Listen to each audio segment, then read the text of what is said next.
ikasketak amaitxute gero, aitari lagunduten egon nintzen beren enpresa, beren sasterizen, gramizen. Han ekueban sasterize. Da zelan zan sastre ofizioa? Sastre ofizioa? Estimadu esan, ez da? Gu esan, sasterize esan zan gehien bat abadien erropa egiten.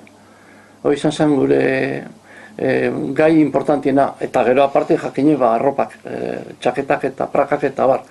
Baina gehiena abadeak ziren. Eta bertan egiten zan dana? Patroiak, dana. Josi eta dana.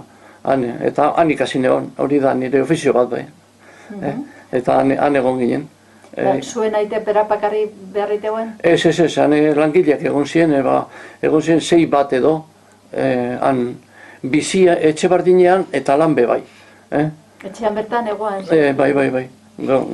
Aurreko aldean, Granbire begire dagoenea, azan sasterize, eta atxeko partea etxea. Eta, han ezetune bazan,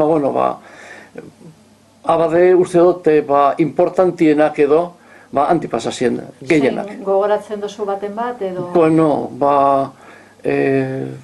Don Santos Arana, Gabriel Manterola, Don Pedro Atutxa,